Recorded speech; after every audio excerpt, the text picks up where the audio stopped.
Om Namo Bhagavate Vasudevaya. Om Namo Bhagavate Vasudevaya.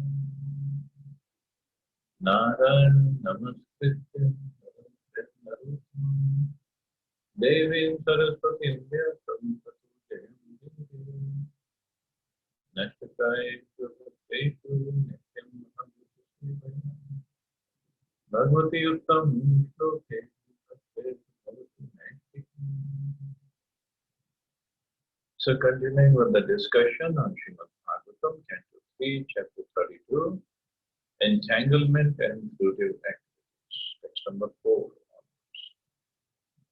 Yada chahindra shayyayam shete anantasano barihi tada lokalayam yanti sayete vihinidina. All the planets of the materialistic persons, including all the heavenly planets such as moon, are vanquished when the Supreme Personality of God, Hari, goes to his bed of serpents, which is known as Ananta Shesha. The materially attached are very eager to promote themselves to the heavenly planets such as moon.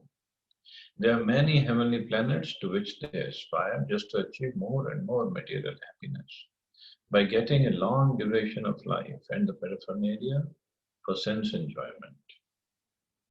But the attached persons do not know that even if one goes to the highest planet, Brahmaloka, destruction exists there also. In Bhagavad Gita, the Lord says that one can even go to Brahmaloka, but still he will find the pangs of birth, death, disease, and old age. Only by approaching the Lord's abode, the Vaikuntha Loka, does one not take birth again in this material world. The Grimedis or the materialistic persons, however, do not like to use this advantage. They would prefer to transmigrate perpetually from one body to another, from one planet to another. They do not want the eternal blissful life and knowledge in the kingdom of God. So the materially attached persons, like Prabhupada is explaining, they just want to enjoy the senses somehow or other, one species or the one planet or other, and they don't want to get out of this material world. They don't even want to inquire about how to get out of this material. Maya has captured them so strongly,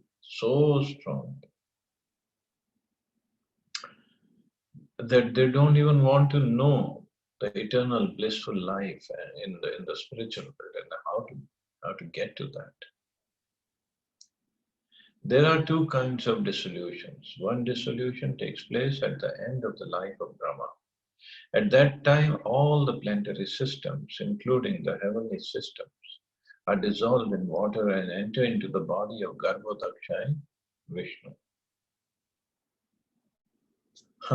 End of the life of Brahma, but that time, Prabhupada has used these terms of Vishnu in different ways, also interchangeably. I think here Prabhupada means at the end of the day of Brahma. At that time, all planetary systems, including the heavenly systems. Well, if it is the end of life of Brahma, then the whole universe is gone, then everything is merged into the body of Mahavishnu, not Garbhodaksha Vishnu. But sometimes Prabhupada has used words interchangeably. Are dissolved in water and enter into the body of Garbhodaksha Vishnu, who lies on the Garbhodak ocean on the bed of serpents, called Shesha. In the other dissolution, which occurs at the end of Brahma's day, all the lower planetary systems are destroyed. When Lord Brahma rises after his night, these lower planetary systems are again created. The statement in Bhagavad Gita that persons who worship the demigods have lost their intelligence is confirmed in this verse. These less intelligent persons do not know that even if they are promoted to the heavenly planets, at the time of dissolution, they themselves, the demigods and all other planets, will be annihilated. They have no information that eternal blissful life can be attained. Okay, so in the shloka it is said, all the planets of the materialistic persons, including all the heavenly planets such as moon, are vanquished when the Supreme Personality of Godhead Hari goes to his bed of serpents. So this whole creation is actually just for Mahavishnu, it just is one breath. The whole creation is created and then it's again destroyed in one breath only for him. So people who want to go to moon planet and this planet, that planet, and want to enjoy, even these planets are all temporary. So what to speak of, like we were discussing the other day on Earth, the different kingdoms and the different countries and the different systems, different faiths, all temporary. Everything is temporary except Sanatan, whatever is Sanatan. Whether the abode of the Lord like Mathura, Vrindavan, Jagannath Puri, Ayodhya, Rameshwaram, but Dwarka Dham, these abodes are eternal. And the holy name of the Lord is eternal. Pastimes of the Lord are eternal. Sanatan Dharma is Sanatan, that's why it's called Sanatan, which has no beginning, no end. Rest, everything is temporary.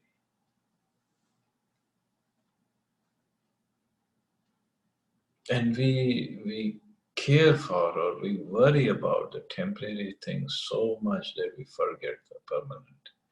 What is the most temporary thing that we care for is our body. That's also temporary. But we forget the permanent thing, that is the soul. And the relationship of soul with Krishna. That is the permanent thing.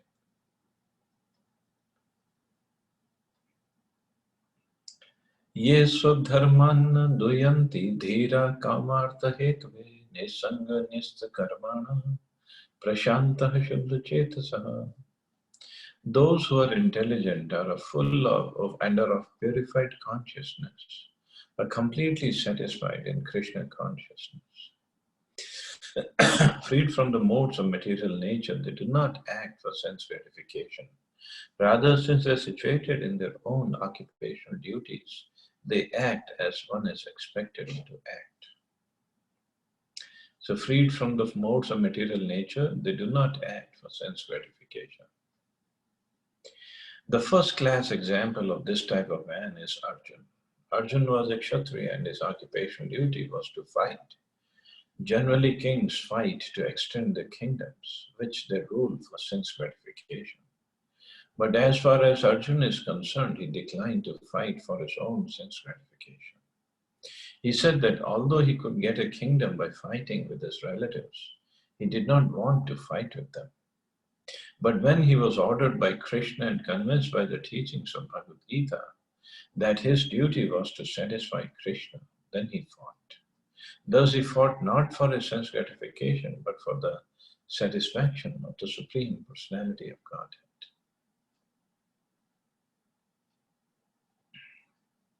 So this is what the shloka says. They are situated in their own occupational duties and they act as one is expected to act, but not for themselves. Persons who work at their prescribed duties, not for sense gratification, but for gratification of the Supreme Lord, are called Nesanga, freed from the influence of the modes of material nature. Nesta Karmana indicates that the results of their activities are given to the Supreme Personality of Godhead. Such persons appear to be acting on the platform of their respective duties, but such activities are not performed for personal sense gratification. Rather, they are performed for the Supreme Person. Such devotees are called Prashanta, which means completely satisfied. Shuddha Chetasa means Krishna conscious. Their consciousness has become purified.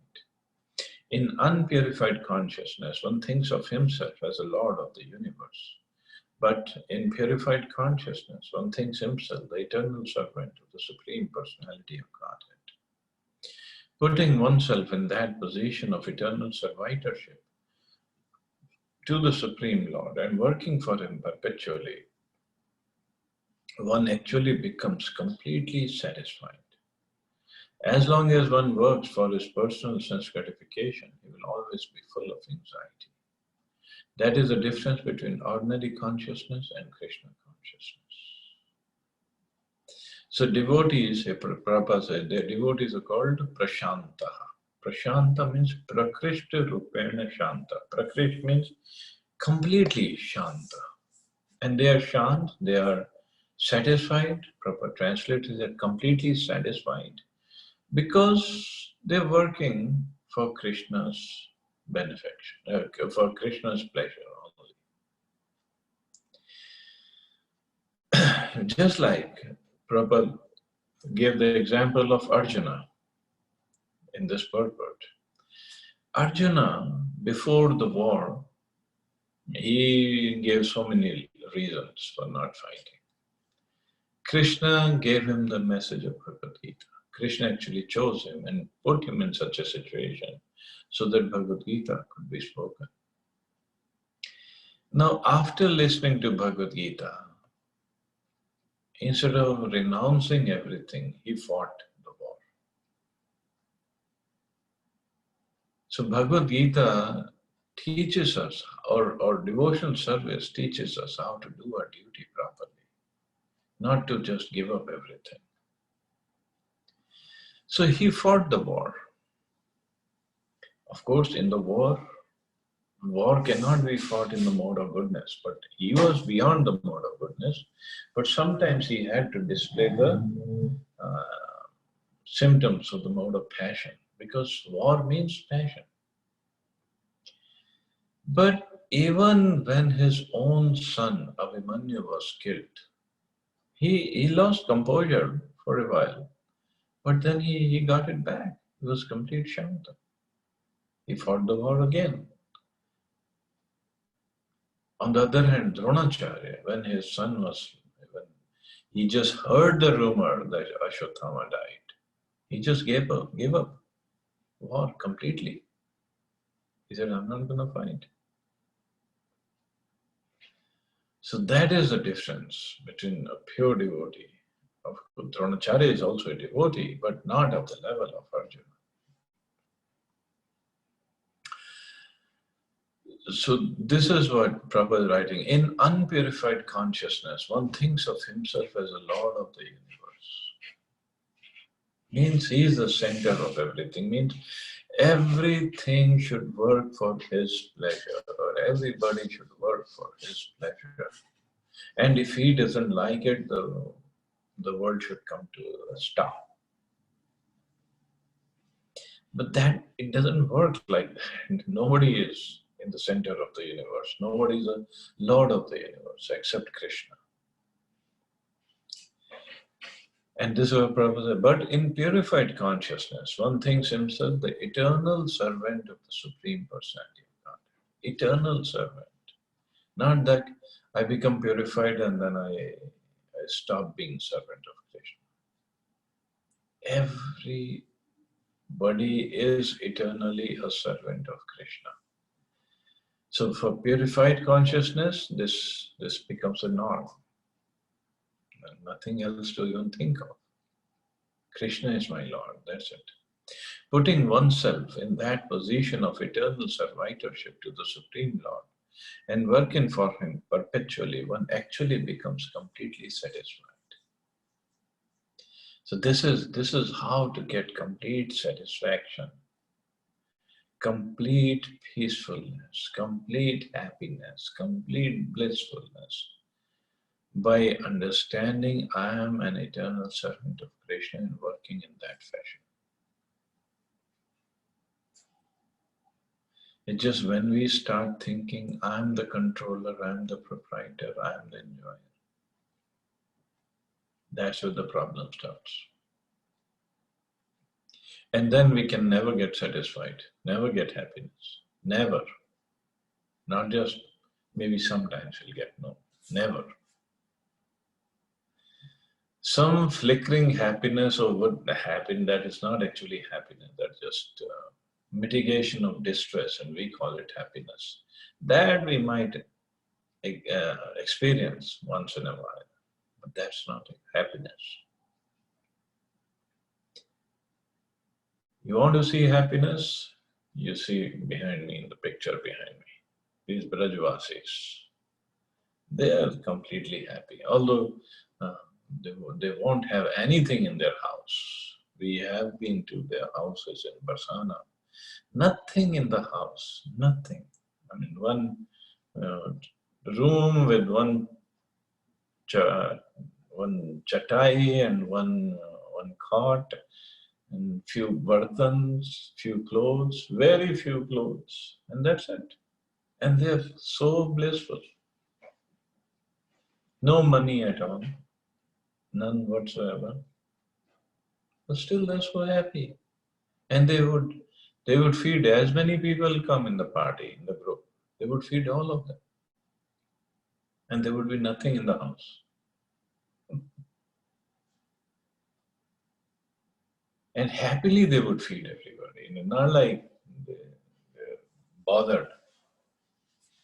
Happily they would feed everybody.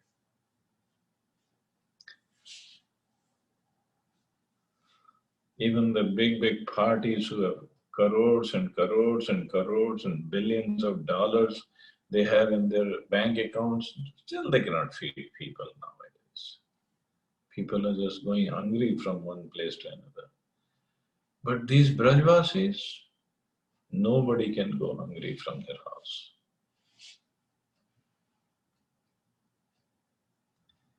And in fact, I was telling this to some devotees here in America that you go to any Brajvasi's house, all you have to do is knock on the door and just say Radhe Shyam, and they will bring one chapati for you. That's all. And the devotees they were asking, so do they make extra chapatis every day, every time? I said yes. So how would they know somebody's going to come? Well, it's simple. If nobody comes, then they feed the chapati to cow or somebody else. But they will definitely make extra chapatis every day because they know sadhus are always roaming around in Braj and looking for madhukari. So anybody can go, anybody, and knock on any door in Braj.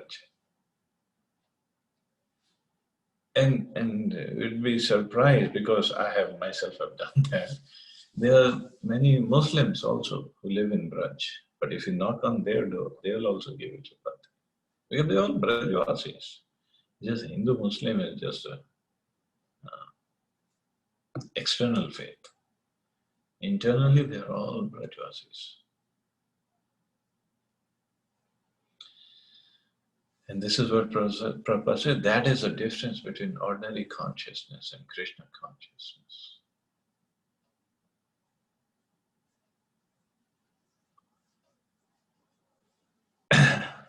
Nivritti dharma nirta nirmama nirahankrita swadharma tena satvena parishuddhena chetasa. By executing one's occupational duties, acting with detachment and without a sense of proprietorship or false egoism, one is posted in one's constitutional position by dint of complete purification of consciousness, and by thus executing so-called material duties, he can easily enter into the kingdom of God.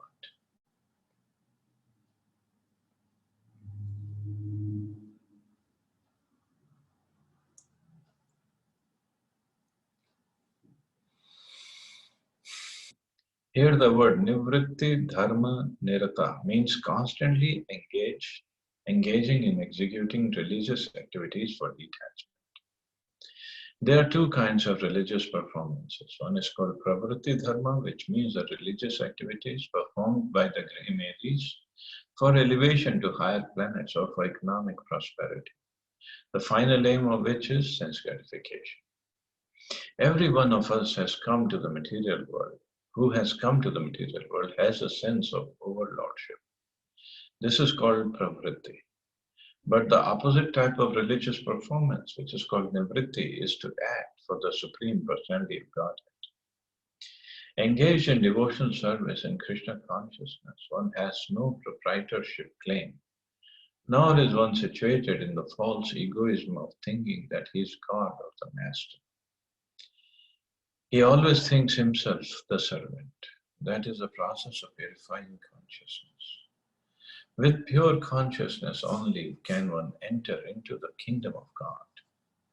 Materialistic persons in the elevated condition can enter into and can enter any one of the planets within this material world, but are subjected to dissolution over and over again. So again, Prabhupada is bringing the same point of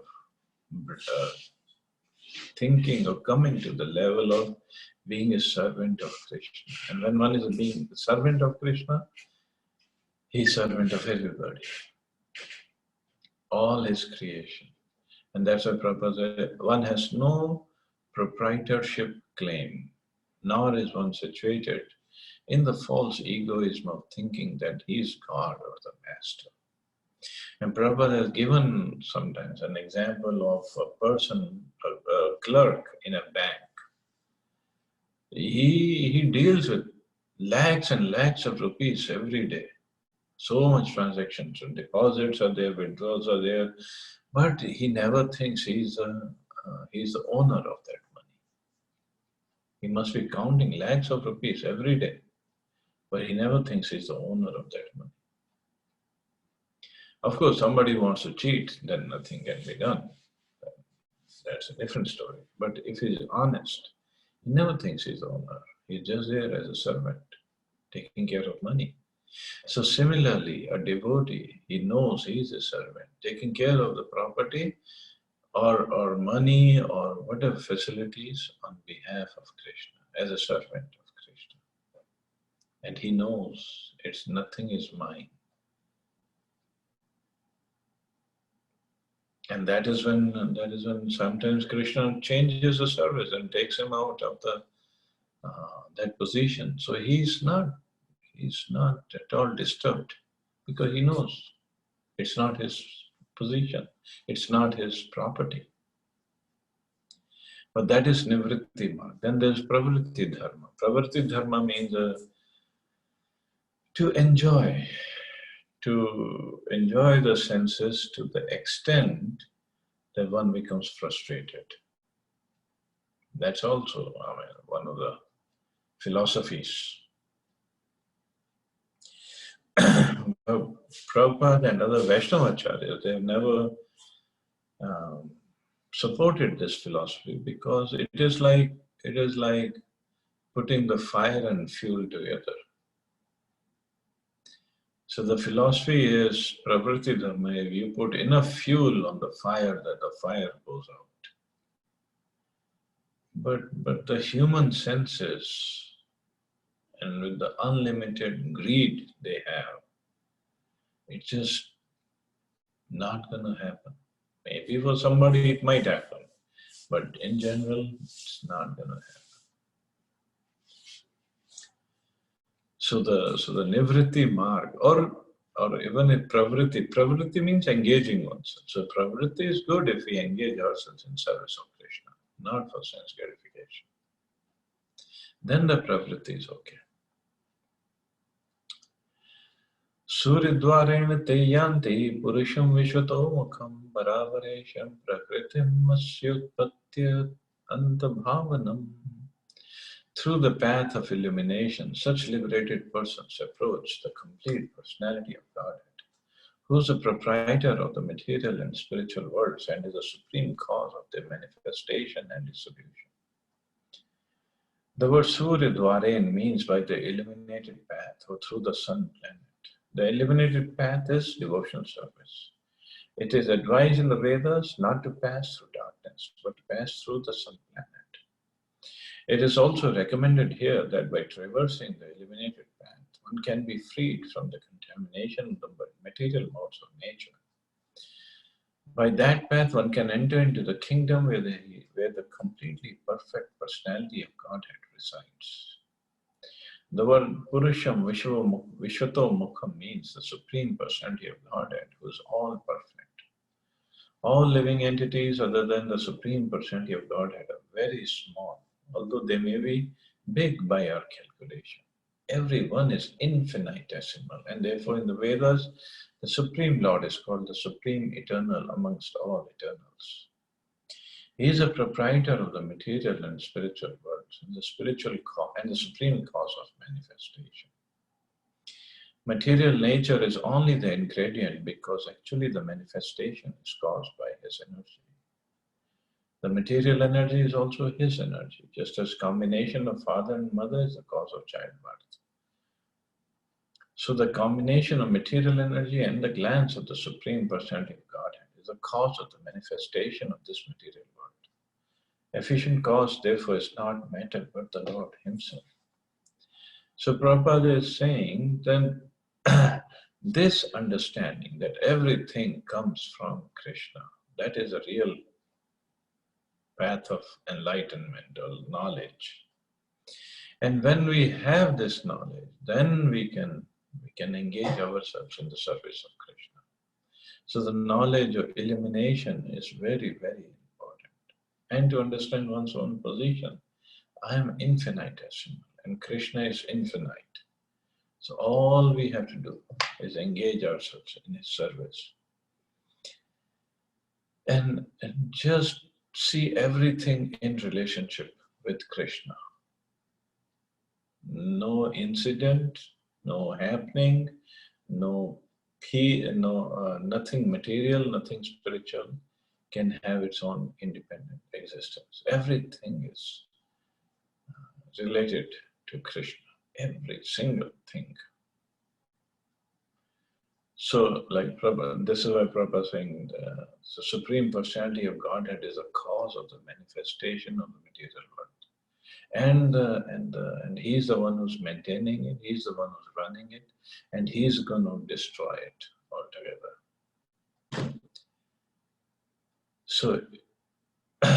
So everything should be used in the service of Krishna. That is right knowledge. So we'll stop here. See anybody has any questions or comments.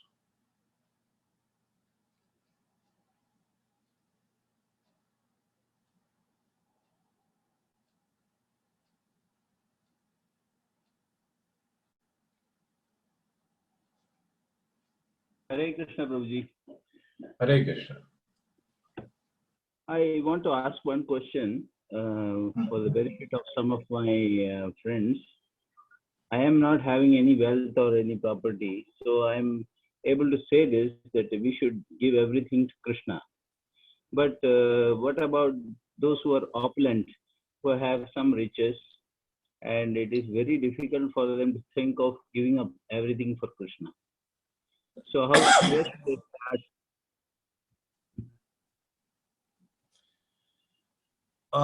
Well, first of all, I mean, practically speaking, we should not give everything for Krishna until the full faith is there that Krishna will maintain. So it's okay, when scripture say 50% you can donate, or Prabhupada even said, okay, whatever is comfortable. Just like in Christian faith or Islam also, they give 10% of their income. But the point is, the faith has to be there. Not, I mean, yes, money donation is good, but the faith has to be developed first. And that faith comes with knowledge, with association. But meanwhile, even if faith is not there, so at least keeping up with the traditions, or some charity work has to be performed for the purification of the income. Otherwise, every income has some karma attached to it. So charity has to be performed. But with faith, when faith increases, so we automatically want to give more because we have complete faith in Krishna. He'll take care of. Right, Prabhu. Thank you very much. One more question I have. Mm-hmm. So this charity is very good, but then as for somebody who's come to ISKCON, or probably who has come to hear about Krishna or Krishna's instructions in the Bhagavad Gita, by attending the lectures at the temple or so. So the faith is still not there, but in the process, during the process of their hearing, there are many appeals which come to them. Even before knowing that somebody is a wealthy person, some devotees appeal for donation to build temples. Like now, there is a lot of requests from Brajavasis for maintaining the cows and monkeys in Vrindavan, for maintaining the medical facilities for the sadhus in Vrindavan. Then there are some sadhus who are being lynched for their treatments. This way, we are having so many requests pouring in, and we are also passing on these requests to other devotees. So while they are being approached for donations, they think all this purpose of Krishna Katha or whatever is being conducted in the temples is for the purpose of making money. So because of this, they are probably not having enough faith. They are thinking that everybody is here to take away something which I have. So because of that, even though they are hearing for a long time, they are not able to give up anything for the sake of Krishna.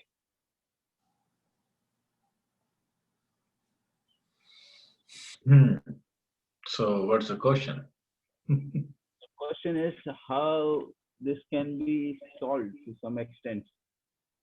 If there is any solution to this, because we are preaching for the purpose of building that faith in Krishna, and but the message is probably going wrong somewhere, that we are doing all this because we want to maintain our temples, we want to maintain our setups. But now things are changing. Like people are seeing what ISKCON is doing for the society. So many lakhs of prasadam being distributed, but still the faith is very difficult. I know we can be sorry. Yeah, no, you go ahead. It's okay. No, I say we can, as an individual, we can be very careful during our preaching, not to give this impression to the devotees.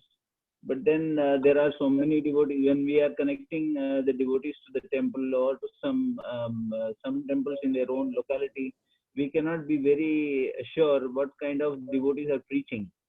Sometimes devotees, the moment they come across somebody, they start asking for a donation.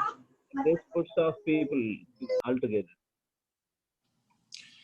I know.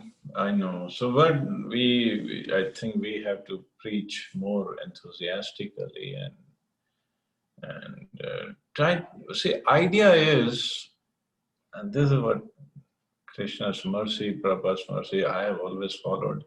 Idea should be to transform the heart of a person, to try to transform, not even try to. That's all. Money, if Krishna wants, he can arrange the whole world. Trillions of dollars he can arrange. What's a big deal for him? Right. Very true. So So I have, only thing that he doesn't arrange and he lets us do it is to preach to somebody. right, bro. Thank you very much. So we preach and results are in Krishna's hands anyway, whether somebody from temple approaches him for donation or somebody from some other organization approaches him for donation. And the results are in the hands of Krishna. All we have to do is preach. Okay, bro. Thank you very much. Okay, thank you. So Maushmi, when are you arranging the yoga session?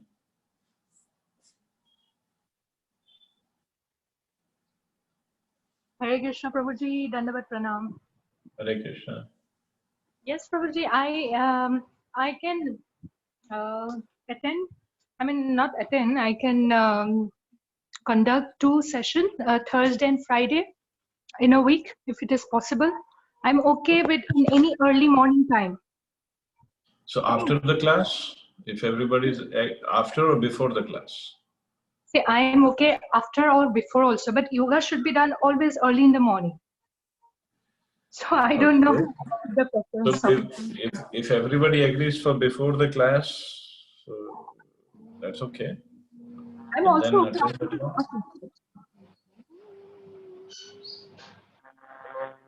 Prabhuji, I think the senses will open up. Like we'll do the yoga and then the class. The senses will be more active and we will listen better. Okay, so tomorrow 7:30 will be the yoga and then 8 o'clock the class. Is it Um, okay? it is fine, but in half an hour we can't do anything. Arey beta, you first do half an hour only. You could do 1 hour, then everybody will run away. Fine, tomorrow we'll work on only breathing pranayam. You start somewhere, that's okay. Once everybody gets used to it, then you can increase the time. Don't do it first. Okay, Prabhuji, fine. So, Okay. Yeah. Haribol. Okay. Tomorrow 7:30. Haribol. I post one video of Mosmi doing some training for some students. It is very nice. So I saw it some time back. So I will share it on the group today. So more people are interested in that kind of yoga. Okay, so we'll stop here. You all have a wonderful and safe day. Hare Krishna. Hare Krishna.